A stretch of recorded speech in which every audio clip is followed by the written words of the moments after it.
Have you ever felt like your brain needed a reboot? Maybe you've seen TikTok videos of people locking themselves away from screens for days, claiming a dopamine detox made them feel reborn. It sounds compelling. Cut out TikTok, Netflix, and social media for a week, and suddenly life is vibrant again. But before you book an off-grid cabin retreat, let's pause. Neuroscientists warn that this narrative is highly oversimplified, even cartoonish. In this video, we'll unravel the truth. Why dopamine detox trends are more hype than help, and what the real science says. Stick around for clear takeaways and 3 practical steps you can use right now. If you're new here, make sure to subscribe and hit the bell icon. You won't want to miss the science-backed tips coming up. Now let's dig in. Social media hype around dopamine detox. Scroll through TikTok or Instagram, and you'll find hashtag #DopamineDetox blowing up. Influencers post weekend retreats with no Wi-Fi, no music, no screens whatsoever, vowing to reset their brains. One viral clip shows a creator who spent 3 days locked in a hotel room with no TV, phone, or even conversation. Her message? That by embracing boredom, boring things become beautiful. Many viewers cheer her on. The hashtag has millions of views, and followers swear it has changed their lives. Even media reports call it an internet wellness fad that's gaining traction on TikTok. The common theme? Constant screen time is burning us out. So the quick fix is to starve our brains of stimulation. But is this digital detox really rewiring your brain chemistry, or just training your habits? What's really happening is simpler. People are just taking breaks from stimuli. Business Insider notes that dopamine detoxing basically means minimizing phone, TV, and other screen time. In other words, it's a kind of forced social media Sabbath. This could reduce distraction and improve focus, but the jargon is misleading. Claiming you reset dopamine is a catchy headline. One neuroscientist calls it a misconception that comes with a snazzy name. In fact, the practice originated as a behavioral strategy coined dopamine fasting by Dr. Cameron Seppa that has nothing to do with actual dopamine levels. It's basically cognitive behavioral therapy. Learn to notice unhealthy cues, pings, likes, notifications, and take breaks from them. But many trendsetters repackage it as a miraculous brain cleanse. As one psychiatrist quips, the title's not to be taken literally. We can't actually fast dopamine. What dopamine actually does. Spoiler, it's not a toxin. To debunk dopamine detox myths, we first need to understand dopamine's true role. Dopamine is not a dirty substance that accumulates in your brain waiting to be purged. It's a naturally occurring neurotransmitter involved in motivation, learning, and reward, constantly fluctuating with our experiences. Neuroscientists emphasize that dopamine is always present and necessary.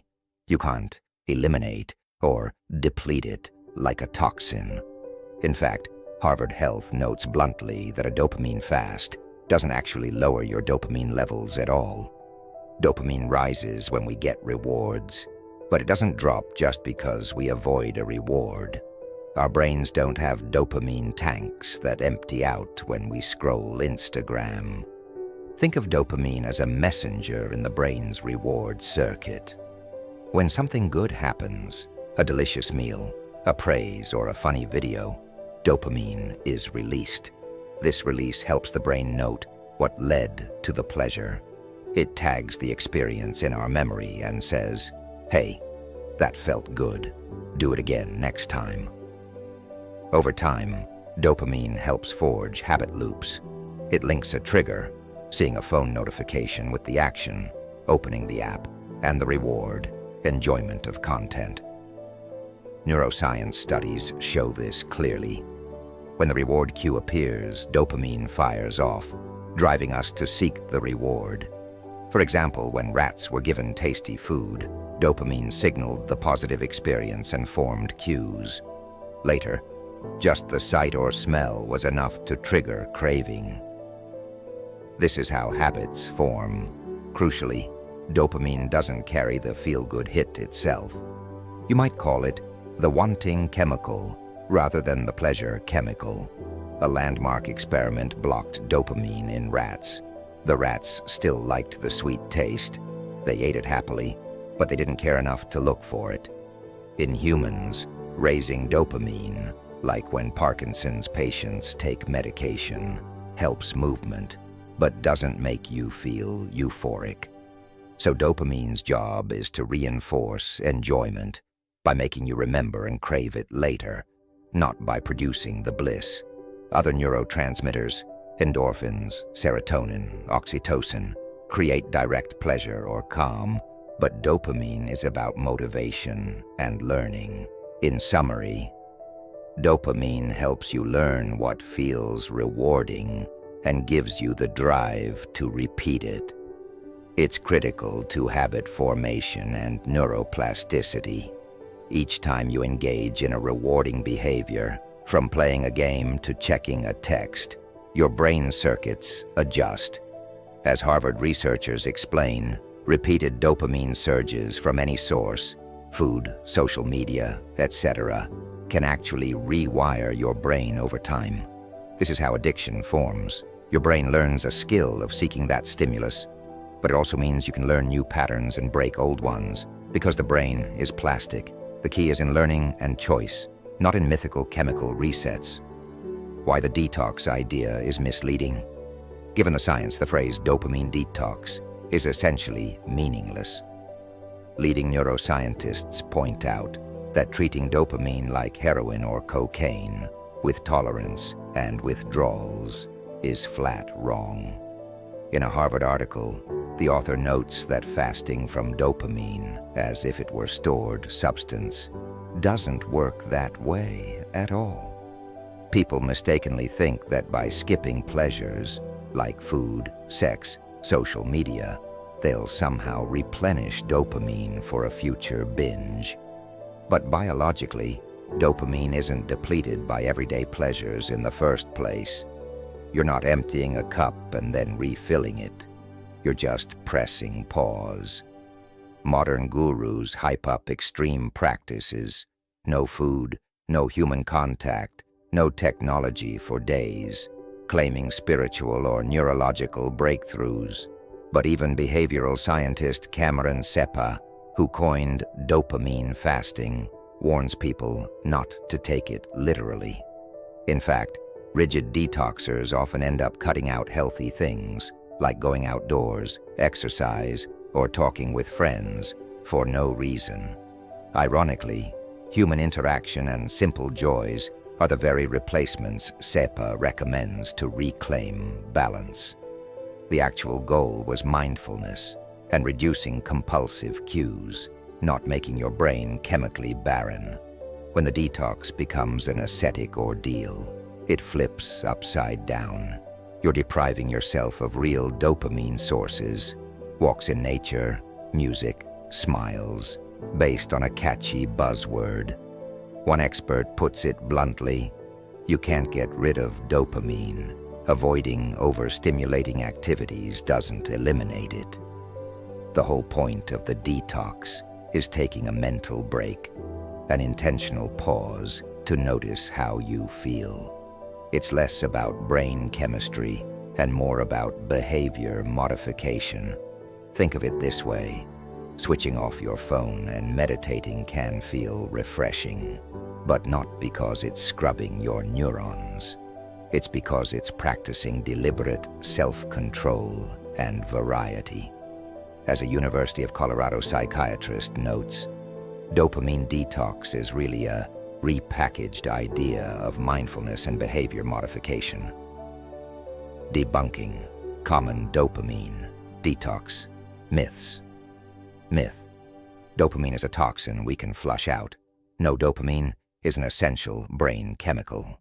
Harvard Health points out that viewing it like heroin, needing tolerance breaks, is a misunderstanding. You cannot fast a neurotransmitter. Dopamine levels don't plummet when you skip screens, and they don't magically surge later. Myth: eliminating stimulation increases your dopamine baseline. Actually, dopamine is always doing its job, even at rest. When you're bored or anxious, your brain is still chugging along. The idea that avoiding fun will make future fun more intense is just wishful thinking. It's like skipping dessert, hoping tomorrow's cake will taste better. It won't boost your sugar, it just makes you hunger. Myth: dopamine equals happiness. Nope.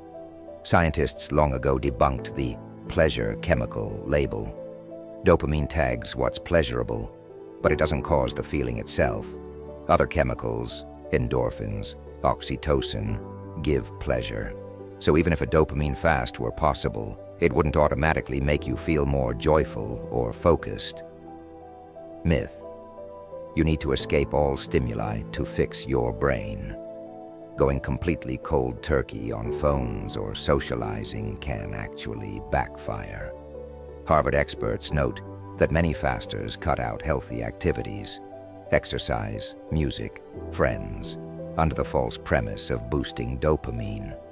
In reality, healthy pleasures are what replenish and balance your reward system, not damaging it. In short, the dopamine detox fable is built on faulty simplifications. Dopamine pathways are complex. Lowering or raising dopamine isn't a single switch we can flick. As research writer Hannah Thomasy summarizes, phrases like lowering your dopamine or dopamine detox are essentially meaningless. The brain's reward circuits adapt in nuanced ways we still don't fully grasp. So when you see that next #dopamine detox TikTok, remember, it's an oversold simplification, not hard science. Evidence-based alternatives to manage overstimulation. If dopamine detoxing is a myth, how do we handle constant tech stimulation? The good news is, evidence-based strategies exist that actually work to improve focus and well-being. Here are some science-backed approaches. Mindfulness and meditation. Practices like mindfulness train you to be present with your thoughts and impulses. Research shows this builds self-awareness and self-regulation. In a digital world, being mindful means you notice the urge to scroll instead of mindlessly giving in. Studies find that regular meditation reduces compulsive internet use and anxiety by helping people tune in to their true needs rather than chasing dopamine hits. Cognitive behavioral techniques. CBT isn't new age, it's a proven therapy. It helps you identify the thoughts and situations that lead to overuse.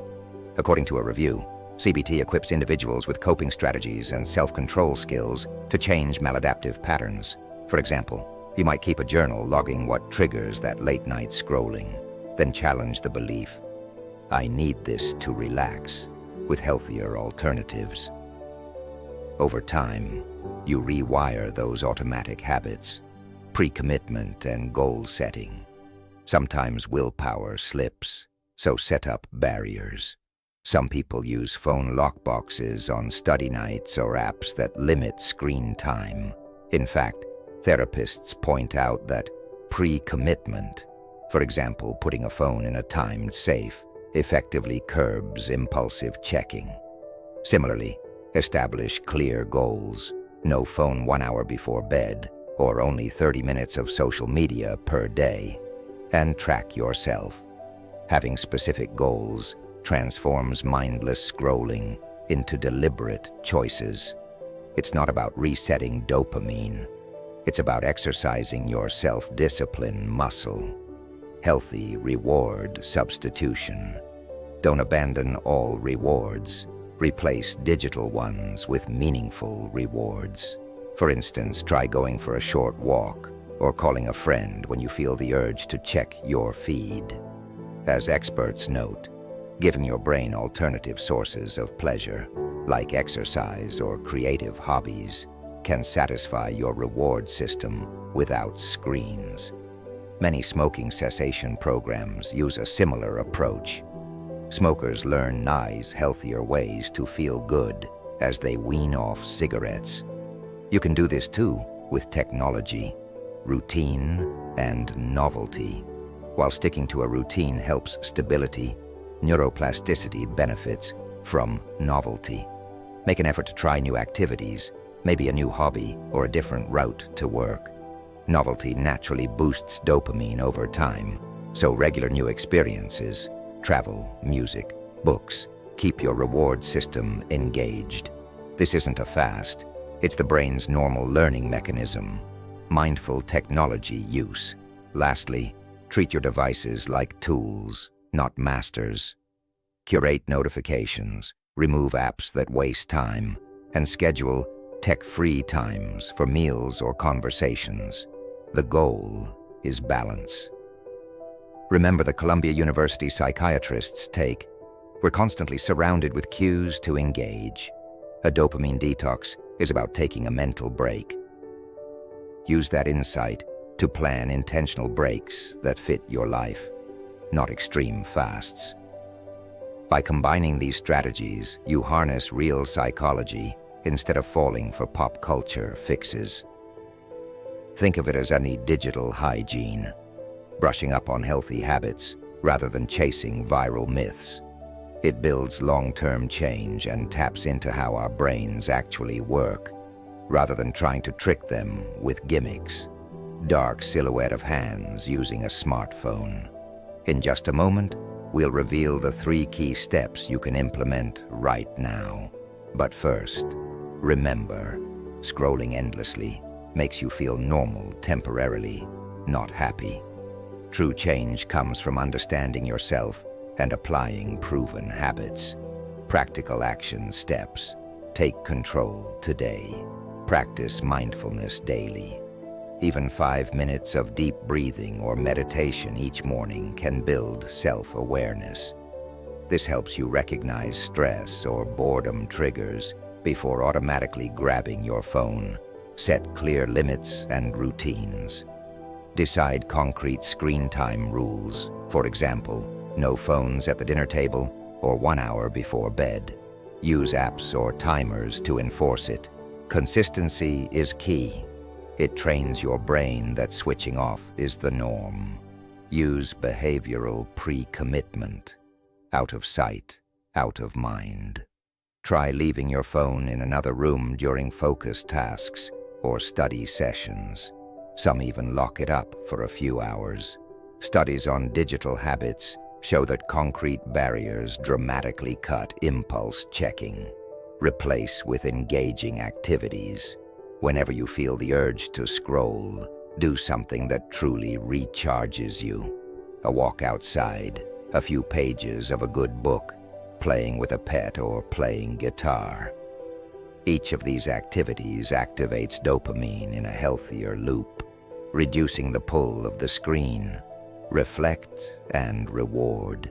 At the end of the day, reflect on how you used your time.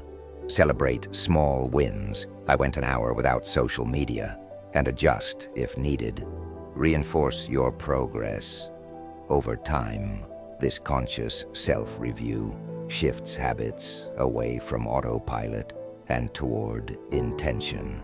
Implement these and watch over weeks how your focus, mood, and productivity improve. It might not be instant fireworks, but it's real progress backed by cognitive science and psychology, not TikTok tricks. Conclusion: real insights, real results. We've seen that the dopamine detox trend is mostly hype. Resetting your brain by starving it of joy simply misunderstands neuroscience. Dopamine isn't something you can fast from. It's the language of learning and motivation. Instead of empty promises, focus on practical changes, mindful breaks, balanced routines, and healthy rewards. These rebuild control over your habits and use of technology. Key takeaways. Dopamine drives wanting, not direct pleasure. Your brain's reward circuits are complex and adaptive. Quick-fix detoxes don't flush your brain chemistry. Consistent, intentional practices reshape your responses. Practice meditation, even a few minutes. Set concrete screen limits, and substitute one tech binge per day with a healthy hobby. Now it's your turn. What strategy will you try today? Drop a comment below to share your experience. And if you found this video insightful, hit like and subscribe for more science-based life strategies. We'll see you in the next deep dive.